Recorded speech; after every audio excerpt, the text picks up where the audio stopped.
सुजाना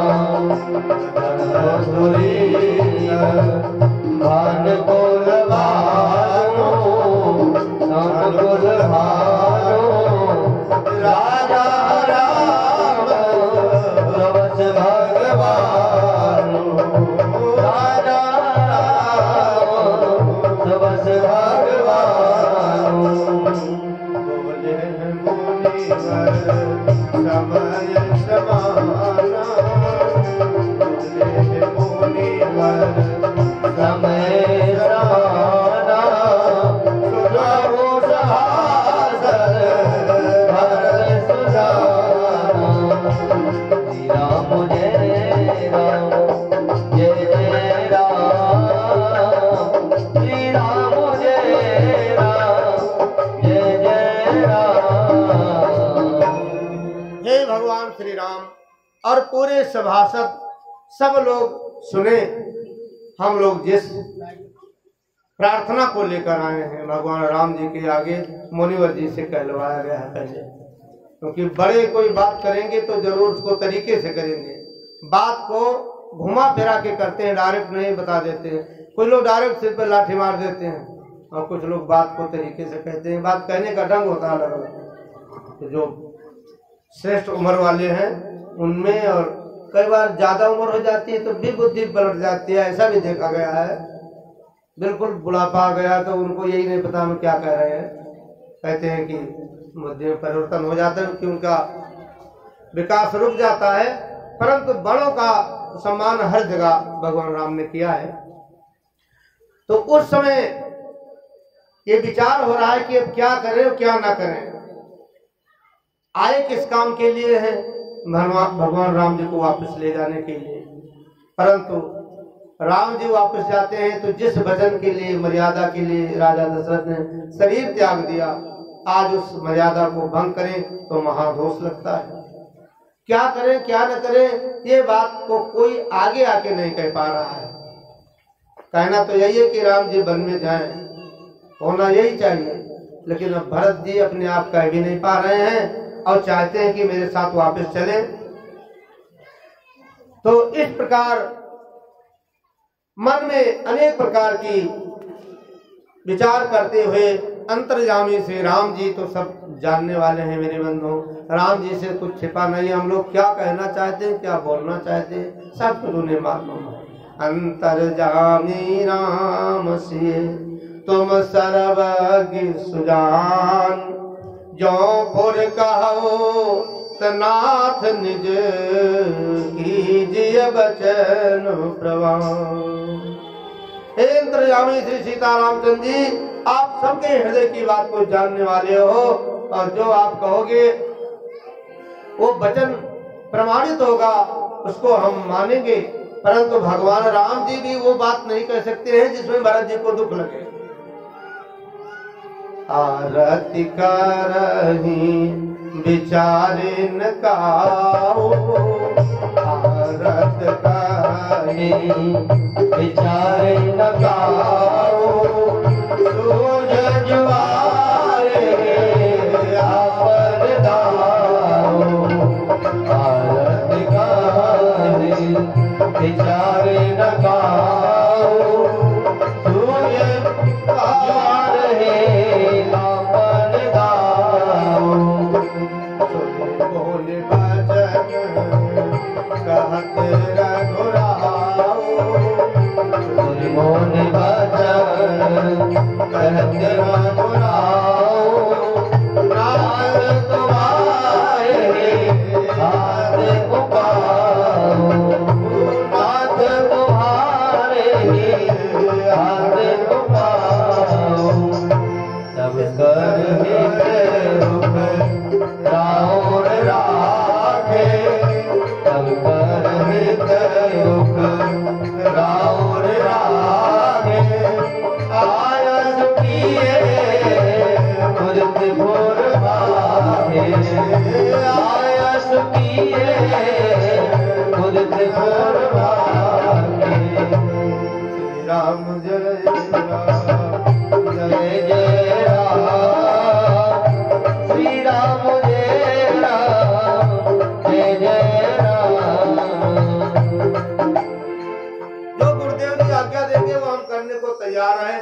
ये फाइनल हो गया गुरु जी के तरफ से, यानी राम जी की तरफ से और भरत जी की तरफ से। अब गुरु जी अपने मुख से कैसे कहें राम जी से कि आप वापस चले चलो, और कैसे कहें भरत जी तुम इनके साथ वन में जाओ। गुरु भी सकुचे हैं और कुछ कह नहीं पा रहे हैं। जब गुरु जी को संकोचित देखा है तो भगवान श्री राम जी ने कहा है भैया भरत जी से कि अब गुरु के ऊपर मत डालो भाई, ये खुद तुम्हें अपने हृदय की बात मेरे से कहनी है।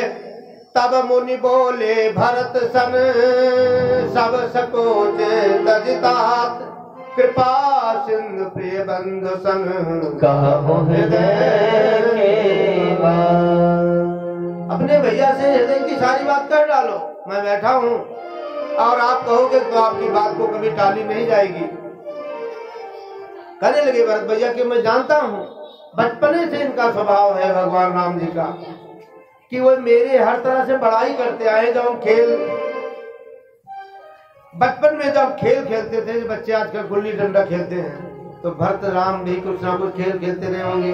बाबा गोस्वामी लिखते हैं मैं प्रभु कृपा रीति जिय जोही, मैं प्रभु कृपा रीति जिय जोही, हारे खेल जितावार मोही, हारे खेल जितावार मोही, शिशुपाल परि हरिवन सांगो, शिशुपाल परि हरिवन सांगो, कबाहु नरेरा मोर मानवागो, कबाहु नरेरा मोर मानवागो। भगवान राम मेरे भैया मेरे मन को कभी नहीं तोड़ा। अगर मैं खेल में हार रहा हूँ तो खुद हार जाते थे, मेरे को जिता देते थे। इसलिए मैं जानता हूँ कि वो हमारे तरफ ही बोलेंगे, लेकिन भैया से हम ऐसी बात नहीं कैसे बुलवाऊं, ये संकोच मेरे हृदय के अंदर चल रहा है। धन्य है ऐसे दोनों भाई, अगर ये प्रेम दोनों में हो जाए।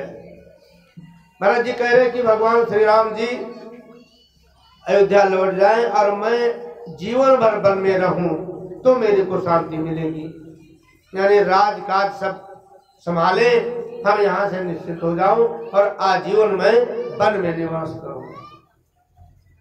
और आजकल के कोई भाई ऐसा सोचेंगे कि जितनी संपत्ति है पिता छोटे भाई के नाम कर दे और मैं चला जाऊं वन में, जब बड़े के नाम कर दे छोटा वाला सोचे मैं चला जाऊं, हम सब कुछ जाकर परदेश जा रहा हूं भैया आप रहो सुख से, लड़ाई झगड़ा त्याग दो, कोई नहीं करने को तैयार है।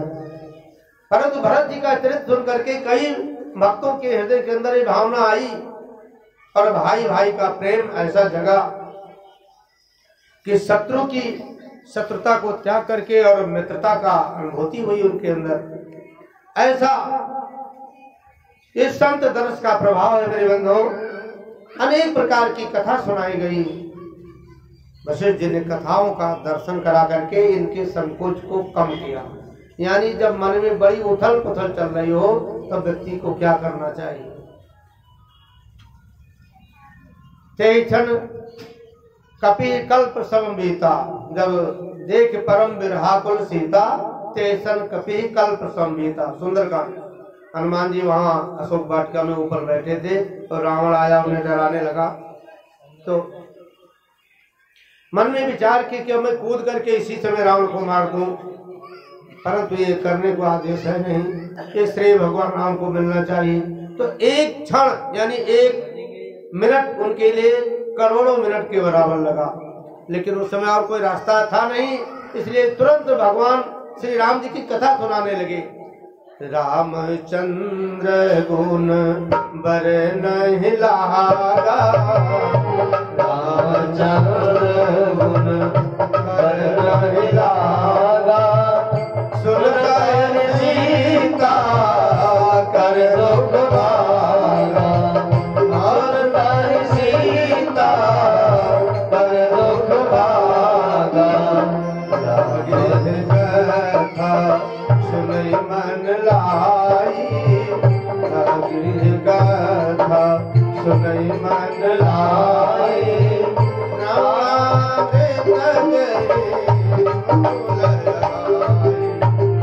इस प्रकार वो कानों से जब सुनने लगी अमृत के समान वचन तो उनके दुख एकदम से भग गया। यानी जब बहुत दुखी थी उस समय कथा सुन करके सीता का दुख भग गया, तो क्या तुम्हारा दुख नहीं भगेगा या हमारा नहीं भगेगा? अवश्य दुख दूर होगा। इसलिए दुख दूर करना है तो भगवान की कथा सुनने का नियम बनाओ। नित्य प्रति 7 दिन की भागवत होती है, इसीलिए कि 7 दिन में सब दिन आ जाते हैं। ये तो हम लोग 9 दिन यहाँ बैठे हुए हैं, तुम्हें और डबल मेहनत दे रहे हैं यहाँ। तो डेली यानी भगवान की कथा सुनी जाए, तब वो आप शुद्ध बनोगे और पवित्र बनोगे। यहाँ पर भगवान की कथा सुना करके और पूरे समाज को मुनिराज ने शांत किया है, सांत्वना दिया है, सबके दोष को, सबके मन के विषाद को दूर किया है केवल सत्संग सुना करके। इसलिए संत का संग करना चाहिए। पहली भक्ति बताई गई है, संत का संग करो। प्रथम भक्ति संतन कर संगा, दूसर मम रति कथा प्रसंगा। भगवान की कथा सुन रहे हो, ये भी दूसरे भक्त हैं, और जो संत का संग करते हैं वो भक्त हैं। इस प्रकार जो है भगवान सीतापति श्री राम जी आज भरत भैया से उनके हृदय की बात को सुनते हैं और अंत में यही कहने लगे, अब जो सारा फैसला भरत के ऊपर भगवान राम ने डाला है कि जो भरत कहेंगे वही धर्म का धुर होगा। यानी भरत से कुछ अलग बात होगी ही नहीं, जो भरत के शब्द निकलेंगे वही धर्म की धुरी है। इसलिए भगवान श्री राम जी सारी बात भैया भरत के ऊपर डाले हैं। इतने में उधर वो भी आ गए मिथिला से, राजा जनक जी, वो भी 4-5 दिन वहां रहे हैं और सबके शोक को दूर किए हैं। सारी बात जान करके उन्होंने भी ये बात पे समर्थन किया है। यानी जो जो बड़े आते हैं वो ये बात को समझा करके और सुन करके समझ करके अपने को सीता जी को कहने लगी, तुम धन्य हो, दोनों कुल तुमने धन्य कर दिया। पुत्र पवित्र किए कुल दो, दोनों कुल को तुमने पावन कर दिया है। इस प्रकार जनक जी ने दोनों की प्रशंसा की है। भगवान श्री राम जी राजा जनक और अपनी सासू जी सबका प्रणाम करते हैं, वंदना करते हैं। कुछ अपने तरफ से नहीं कहते हैं कि हम ये करूँगा, जो वो आज्ञा दे रहे हैं उसका अनुसरण करते हैं। इसीलिए बालक को हम लोग बार बार कहते रहते हैं कि अगर छोटे बालक जो हैं, जो पढ़ते हैं वो भी, या जो समझदार हैं वो भी कथा में आए तो उनके मतलब की बात जो हो उसको ग्रहण करें। और अगर आप सुन रही हो जाकर उन्हें समझाओ कि हे बच्चों, बड़ों का कहना मानो, माता पिता का कहना मानो, बड़े बूढ़ों के मार्ग का अनुसरण करो। धीरे धीरे उनको बताते बताते उनके हृदय के अंदर ये भावना आएगी तो लड़ाई झगड़े अनावश्यक कलेश घर के दूर हो जाएंगे। कलेश ही तो दूर करने वाली कथा है। महामोह महि शेष कराला, राम कथा कालिका कराला। हे महिषासुर मर्दनी है राम कथा, कलिकाल के पाप को इसीलिए धोने वाली है, नष्ट करने वाली है। इसलिए इसको सुना जाए। सुन समझे मन मुदित मन, मज्जह अति अनुराग। इसको जैसे आप डुबकी लगाते हो नदी में, ऐसे इस कथा में डुबकी लगाई जाए। जब इसमें डूब जाया जाए तभी ये हृदय के अंदर बैठेगी, अन्यथा बैठने वाली नहीं है। बड़े जबरदस्ती ये बूटी पिलाई जाती है तो किसी किसी को पलटी हो जाती है। जैसे कड़वी दवाई पिला दो आप, नीम की पत्ती बड़ी गुणकारी है, अगर आपको कह दिया जाए खा लो तो कड़वी इतनी लगेगी खा हजम नहीं कर पाओगे। ऐसे राम की कथा तब तक कड़वी लगती है जब तक हृदय के अंदर पाप बैठा होता है। पाप का और कथा का मेल ही नहीं। अगर ये कथा आ गई तो पाप बैठ ही नहीं पाएगा, उसको भगना पड़ेगा, फाइनल है। तो यही बात यहाँ पर जनाते हुए, समझाते हुए कहते हैं विषयी जो व्यक्ति है वो कभी इसके निकट नहीं आ सकते हैं। जो साधक है, सिद्ध हैं, सयाने हैं, वही इस चरित्र को समझ पाएंगे। ये भगवान की पावन कथा हृदय के अंदर बैठाने के लिए अपने हृदय को निर्मल करना पड़ेगा, पवित्र करना पड़ेगा। लेकिन हम लोग पवित्र कर ही नहीं पा रहे, तो भगवान हमारे हृदय के अंदर कैसे आए? आइए हमने आंगन नहीं बहारा, हमने आंगन नहीं बुहारा, तुमने आंगन नहीं बुहारा। कैसे आएंगे भगवान, कैसे आएंगे भगवान। तुमने आंगन नहीं बुहारा, हमने आंगन नहीं बुहारा। कैसे आएंगे भगवान, कैसे आएंगे भगवान।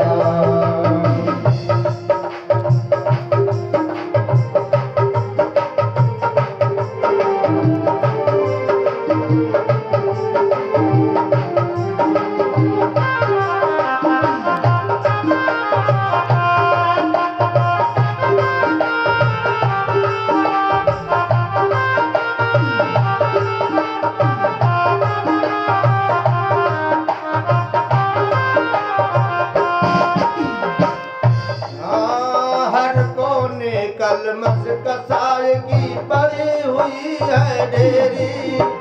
हर कोने कलमस कसाय की पड़ी हुई है ढेरी। नहीं ज्ञान की किरण कहीं तेरे मन की हरी अंधेरी। नहीं ज्ञान की किरण कहीं भी हर कोटली है अंधेरी। आंगन चौबारा अंधियारा, आंगन चौबारा अंधियारा। कैसे आएंगे भगवान, कैसे आएंगे श्री राम। आंगन नहीं बुहारा, हमने आंगन नहीं बुहारा। कैसे आएंगे भगवान, कैसे आएंगे भगवान।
सुखी है करुणा की धारा, सुखी है करुणा की धारा।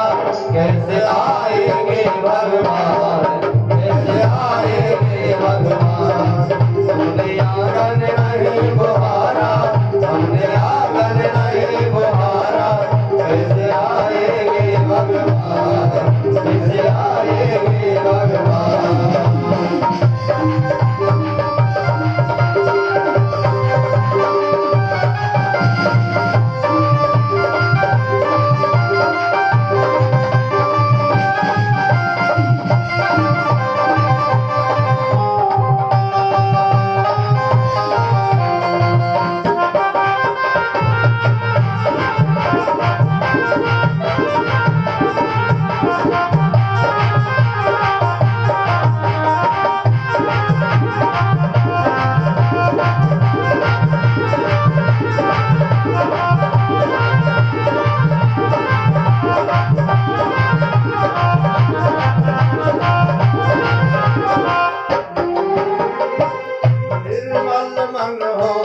रघुनायक माँ शबरी घर आते हैं। निर्मल मन हो तो रघुनायक माँ शबरी के घर जाते हैं।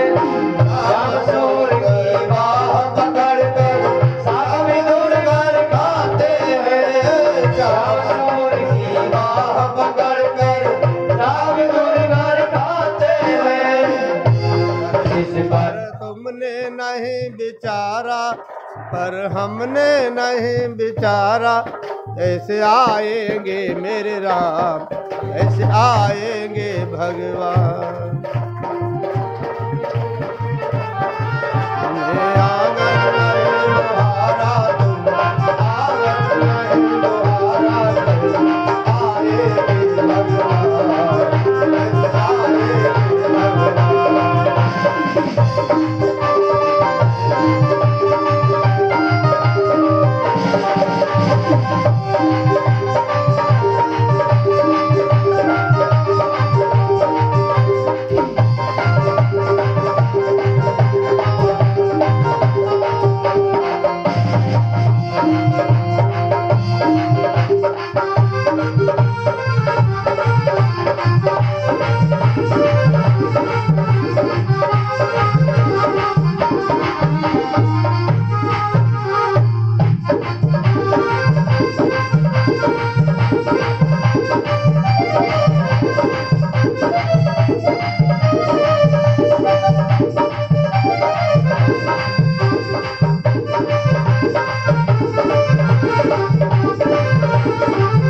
इस प्रकार जो है भगवान भाव के भूखे हैं। आज भरत भैया ने ऐसे भाव दिखाया हमारे आपके लिए, दुनिया के लिए। तो भाई भाई एक ही है भाई, भाई में कितनी भी लड़ाई वो फिर एक हो जाएगा।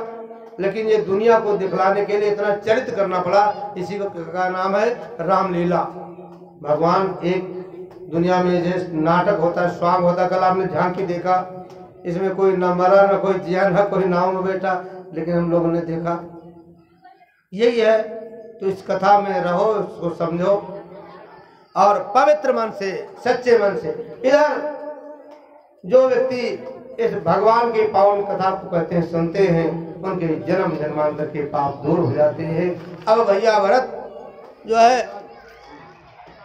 तीर्थों के जल लेकर आए हुए हैं कि भगवान के चरणों को धोएं, प्रक्षालन करें, ले चले। भगवान ने कहा कि यहाँ वन में पैर धुलवाना, सेवा सत्कार कराने का ये समय नहीं है। अब ये जल जो है यहाँ पास में अत्रि मुनि का आश्रम है, अत्रि महाराज की जय। उनके आश्रम में कुआं है, उस कुएं में जल ले जाकर के डाल दो। और आज से लोग इसको भरत कूप के नाम से कहेंगे। बोलो भरतलाल की जय। जो कोई प्राणी चित्रकूट जाता है और भरत कूप का दर्शन करते हैं, वो मनवांछित फल की प्राप्ति करते हैं। इसलिए अत्रि कहु तब भरत सन शैल समी पस कूप राखिए तीरथ ताय जल पावन अमीयनु। अमृत जैसे तीर्थ को आप यहाँ पर स्थापित कर दो और भक्त जन का इस जल से कल्याण होगा। भैया भरत गंगा जी का, जमुना जी का, सरजू जी का सब जो जल ला करके उस कुएं में, आज भी वो कुआं मौजूद है, आप जाकर दर्शन कर सकते हो। कितने वर्ष बीत गए। इस प्रकार जो है कहते कूप महिमा सकल गए जहां रघुराव अत्रि सुनायो रघुबरहि तीरथ पोनि प्रभाव। अत्रि मुनि ने उस तीर्थ की महिमा सुनाई है। और तीर्थ तो मेरे बंधुओं संसार में पूरे ब्रह्मांड में 56 करोड़ तीर्थ हैं। 56 करोड़ तीर्थ की यात्रा करने के लिए कितना समय लगेगा सोचो आप। जबकि आयु आपको मिली हुई है केवल 12 से 14 करोड़ श्वास मिले हुए हैं, तो 56 करोड़ तीर्थ कैसे जा पाओगे। उसी की समाधान के लिए ये ग्रंथ बनाए गए। संतों ने जो कार्य किया है ना, बड़े सोच विचार के किया है कि इतने तीर्थ प्राणी जा नहीं पाएगा तो उसका कल्याण कैसे होगा, उद्धार कैसे होगा। तो बना दिया गया कि 7 वार होते हैं। इन 7 वार में प्रत्येक दिन अगर ये भगवत कथा कान में सुनी जाए तो संसार के सभी तीर्थ वहां करके निवास करते हैं जहां भगवान राम की पावन कथा होती है। इसलिए पंडाल में श्री हनुमान जी विराजमान बैठे हैं। बोलो हनुमंत लाल की जय हो। आज शनिवार का दिन है और हनुमान जी देखो हाथ जोड़े हुए। हम लोग तो कई बार अकड़ में बैठ जाते हैं और हनुमान जी से इसको नीचे के बैठे हैं। क्यों? बड़े ध्यान पूर्वक कथा सुनते हैं। दुनिया में सभी देवता है लेकिन हनुमान जी के समान कोई नहीं। दुनिया में देव हजारों हैं, बजरंग